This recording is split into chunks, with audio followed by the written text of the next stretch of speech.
News, views, voices of the global Indian community. India abroad. I was saying you've done both work at NGOs and in the government. You worked at ACLU, you were at the NAACP, at the Legal Defense Fund. You also did 2 stints in the DOJ. You worked with Obama under running the Civil Rights Division, and then of course under Biden as a 3rd ranking official in the DOJ, which is huge. Where do you think you had the most impact? Working inside the government or on the outside? Well, first, let me, I'm going to get to that question, but let me say that it's great to be in this room, and I'll say this a little bit, we'll talk about this a little bit more, but I don't take these types of rooms for granted, because when I was coming up of age, there wasn't this type of summit that we could all come to talk about the issues of the day in our community, and it's a really big deal. And I think the founders of IA Impact should feel so great about the community that they have built, but also thanks to all of you for taking the time to be here today. There is so much going on in our country and our world, and I really think it's so important that people feel so committed to taking time out to build this community and to talk about the issues of the day and to work together. So I have been inside government, I've been outside government. It's surprising that there aren't more of us kind of playing these roles where we've led NGOs and been in government. Camilla is a very dear friend, but she also was an executive director of an immigrants' rights organization before going into elected office. And people will often ask me about where do you think that you had more impact? And it's not a hedging question. I actually really truly believe that it's an ecosystem that creates impact. Government alone will not create the impact without the pressure that is brought to bear from stakeholder communities, from groups that are pushing, that are also giving ideas or diagnosing a problem and putting together proposals for solutions.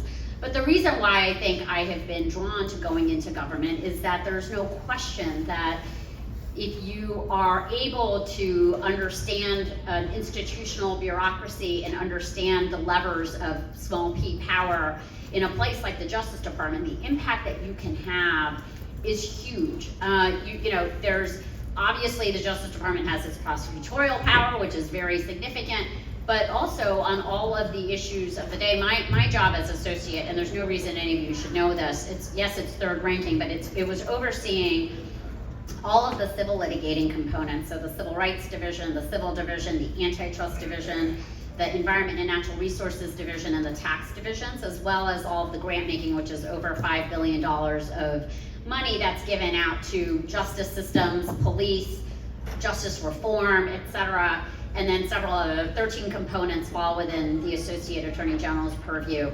And the work that is happening on any given day, I mean, there were almost daily when you would look at the Washington Post or look at mainstream media, 3/4 of what was being covered was work that the Justice Department had a hand in, and it was fast moving. Sometimes it was born of tragedy, like the Uvalde mass shootings and the endless number of mass shootings and hate crimes that we worked on, but also the affirmative agenda on the Google search lawsuit and the lawsuits to vindicate federal civil rights laws, to defend the Biden administration's policies in the courts. That was all happening all the time, and it's a 24/7 job. But the ability to make change through policy pronouncements, through, I'll use an example on abortion. It's an interesting example because I actually think this really goes to the ecosystem. The Dobbs decision was a devastating decision. It cannot be overstated just how devastating that decision was. It was the first time in our nation's history that a constitutional right was literally taken away. And as a woman and a person who cares about access to health care and who cares about all of us wanting to have autonomy over our bodies, the decision has hit lower income women and women of color much harder, and we knew that it would. But so the Justice Department, I worked for a Justice Department which believed and was unified about understanding what a devastation the Dobbs decision is. And so we went to work immediately, trying to do everything we could under federal law to protect women's access to reproductive health care. And right now, the Supreme Court has pending 2 major decisions that our Solicitor General just argued. One about access to mifepristone, which is the biggest way that women are able to get abortion care if they need it. And then the other is about what happens when women show up at emergency rooms at hospitals and require abortion care to be able to save their life or the life of the fetus. And these decisions are going to be landmark and monumental. And so we did a lot of things. We were doing a lot of litigation, but it was also a moment where the organizing that was happening that the Justice Department is not involved with, the ballot initiatives that are been run all over the country in so-called red and blue states, where whenever abortion's been on the ballot, it has prevailed. Access to reproductive health care has prevailed. And that is work that folks in government aren't doing in the same way as the advocates on the ground and the healthcare providers and the patients are doing. And so that's where I look at the ecosystem of work that people do, whether you're on the outside or the inside. It takes all of it to actually make change. Do you think that elected officials or people in government, especially in major roles, should work at NGOs at some point, or maybe even before? Will that make them stronger leaders? I don't know that there's a prescription for it. I mean, I think it is so important to be close to the issue, to understand the real world implications of any policy.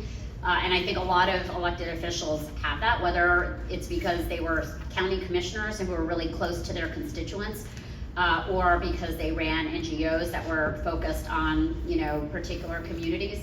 I just think proximity to the problem or proximity to the issues you care about and being authentic about it is the most important thing in leadership. Whether you do it, some people are doing it from the private sector. We need a really strong corporate sector to be able to undergird some core American values, because those messengers can be incredibly powerful and more powerful than any, advocacy leader. So I see this again, I really see the need for leadership in all of these sectors. I don't think there's one path to it. I think the most important thing is that you are authentic as a leader and you speak from a place of proximity to the actual issue and to the people that are experiencing policies in a particular way, because that makes you a more powerful leader.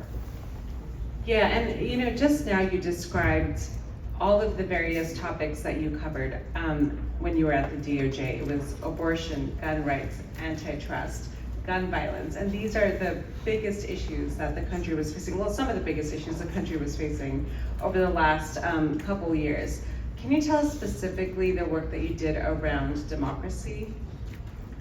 Sure. I mean, I've spent most of my career working on democracy issues, and I don't think of democracy as just the kind of voting rights. That voting rights is a piece of that work, and at the Justice Department, the voting rights work is done out of the Civil Rights Division, and they are bringing cases. But you all probably also know that in 2014, the United States Supreme Court gutted the heart of the Voting Rights Act and the power that the Justice Department had to, in advance of elections, prevent changes, hyper-local changes that had racially discriminatory impact from actually being enacted. And so once the Supreme Court took that power away from the Justice Department, what has been left is only the ability to file lawsuits against laws after they've already passed, and oftentimes elections will be held pursuant to those laws that may be later declared unconstitutional. I mean, it's a wild regime that we have now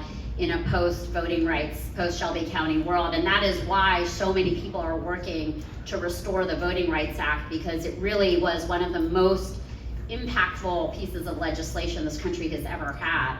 So we have a lot of work to do around voting rights, but the threats to democracy piece is much bigger than that, and I think some of the members were talking about this. I mean, I've been doing this work now for 25 years, but what we have seen with the election denialism after 2020, I think has really kind of put into stark focus what we are dealing with.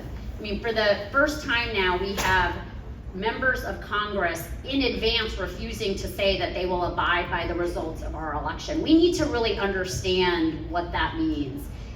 We have election administrators and poll workers.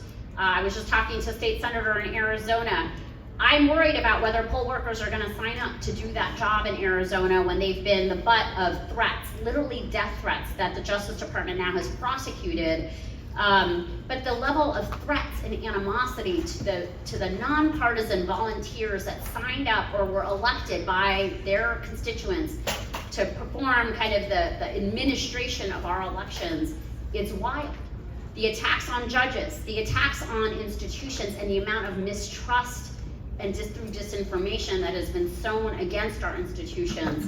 That is why I worry that if people sit it out and they don't exercise their voice and vote, and I am not immune, no candidate or institution is immune from criticism. That is the beauty of the American project, is we can criticize our leaders, we can march in the streets, we can nonviolently protest, we can do all of these things, but to sit it out is to really, I think, take away what has been obtained through so much sacrifice in this country. And we have to figure out a way to, and I think Representative Jay Paul's right, the elected officials need to earn the vote. But we are seeing threats to our democracy, and I don't think it's overly alarmist to say that this is an inflection point. I think we all hear like every election feels existential. This one feels existential because the kinds of threats we are seeing in open spaces being publicly acknowledged, I think, are quite alarming, and we cannot take it for granted. And so the work that we've been doing at DOJ involved prosecuting folks that were making these unlawful threats. We were protecting voting rights, but I think there's so much other work that all of you are doing to make sure your communities feel energized and feel like they have a voice and they want to show up and vote. We have election administration protection. The census was a big deal in my work before getting into the Justice Department around redistricting. And so all of these pieces matter. And then we're also dealing with a surge of hate. The amount of polarization that we have also undermines our democracy. And the Justice Department was prosecuting hate crimes, and there was a surge in anti-Asian hate during the pandemic and after. This is also part of what can undermine the healthfulness of our democracy. And so we have a project to do, and all of us need to see ourselves as part of that project, because our democracy is not going to protect itself. Yeah, and I think you're speaking a lot about what people in this room can do. You know, South Asians, it's not a monolithic group, it's really diverse, a lot of different groups within the South Asian community. But have they been good allies to maybe the Black community when it comes to policing? And you're seeing a lot of involvement when it comes to Gaza and campus protests as well. But do you think that Indian Americans have been good allies to, Indian Americans and South Asians have been good allies to other communities? And what can we do to be better allies? You know, I have been really impressed by how our community shows up. It was when I was first had just graduated out of law school, I went to join the NAACP Legal Defense Fund, and I remember some of my aunties and uncles saying, like, why are you going to work at a Black organization? And it wasn't, well, that was after they said, are you going to work for the NCAA? And so I had to explain the difference there. I still sometimes get that. But you know, in a way I appreciated that question. And it wasn't just actually the uncles and aunties that were asking me that. There were lots of well-intentioned people of lots of backgrounds. But to me, I understood the connection between the civil rights movement and the fact that our immigration laws in the 1965 Immigration and Nationality Act was born from the space that was created by the civil rights movement to expand the notion of who is American, who belongs, what is this country about, what are we for, what are our values. A very direct connection. And just like MLK had a direct connection to Gandhi and the nonviolent, so I mean, the kind of interconnectedness, I think, is actually much deeper than what people sometimes believe. And I was really buoyed by the support from the community when I was able in a team of people to win exonerations for a group of wrongfully convicted Black women and men in a small town called Tulia, Texas in 2004. The community really uplifted it. And it was unusual. I literally did not know that many people who looked like me at organizations, let alone at members of Congress that we have today. But the community kind of like started to tell the story about criminal justice in America. And I had a lot of young people then tell me that I and others had kind of created more space for them to go into public interest and public service, because it was, you know, we were modeling this for the next generations. But I was also using that to talk about racism in our community, Islamophobia in our community, the kind of anti-LGBTQ. My sister is gay, she is married to a woman, my parents traveled their own journey through this, but to see the kind of the trajectory of our communities in supporting and you know, and again, we are complex, we are LGBTQ, we have a lot of mixed marriages, where our community has grown ever complex. And so I think it is important.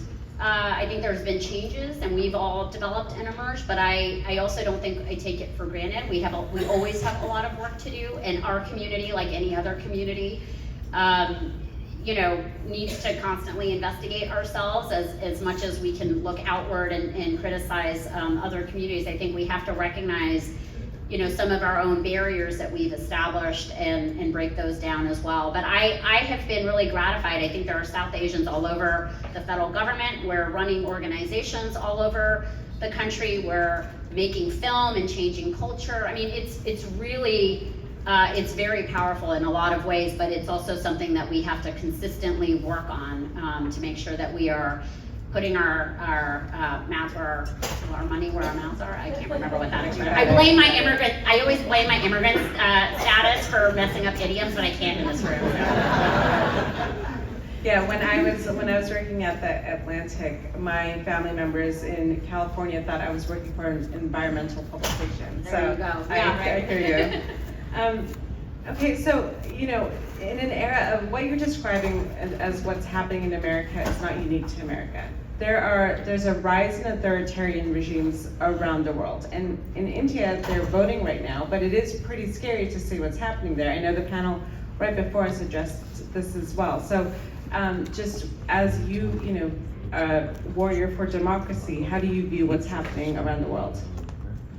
I think that the trends that we are seeing here are ones that are global in nature, absolutely. I worry about, I mean, I think the challenge and why America has been this beacon for human rights, even if we've never been perfect and, you know, at slavery and Jim Crow and consistent, very serious challenges to being a perfect union. The fact of the matter is we are a very pluralistic country, and it makes the challenges of democracy that much more complex, but also rewarding. And I always have seen India as being similarly kind of in Gandhi's vision, a pluralistic country. And I do very much worry about the kind of Islamophobic and otherizing of minority communities in India. I think that and I'm not just talking about India, there's Hungary, there's Brazil, there are countries all over where there's almost, you're seeing the kind of seeds of mistrust being sown in institutions, the questioning of democratic norms and rules, the undermining of the legitimacy of opponents and of elections. These are trends that we are seeing globally, and it's why I believe that we have to we can't just look outward and criticize what's happening outside of the country, but also have to recognize the work that we have to do here while understanding the through line on these issues. And it's why I say we can't take our democracy for granted. This is actually kind of a new experiment in the scheme of the history of the world, and it will be ours to lose. And the cost of that, you know, people may say, oh, you know, this is this is just hyperbole, but I would have thought it would have been 10 years ago if you had told me, that people are refusing an official position to say in advance that they will accept the results of a democratic election in the United States. So the needle has clearly moved, and the more that we let that needle move, the more easily we will our democratic norms and institutions will slip away from us. And that's why we have to see ourselves all as workers in democracy, from wherever we sit, because there's a role for all of us to play. Yeah, and it is, I deal with this as a journalist. The trust in media is decreasing, the trust in institutions is decreasing, polarization is increasing, and in this space, it's looking pretty tough right now. How do you maintain and sustain your beliefs in what we're doing, and how should others here who want to make this difference? So I'm a lifelong civil rights lawyer, which means I'm an optimist inherently, because otherwise it would be very hard to do this work. But I think it is much easier to give in to cynicism and despair than it is to practice hope every day. And because practicing hope actually also involves doing the work. Being cynical and being filled with despair allows you to sit on the margins, to throw, rotten tomatoes at whoever is speaking, and to just sit on the sidelines and let things happen. And we know what will happen when people do that.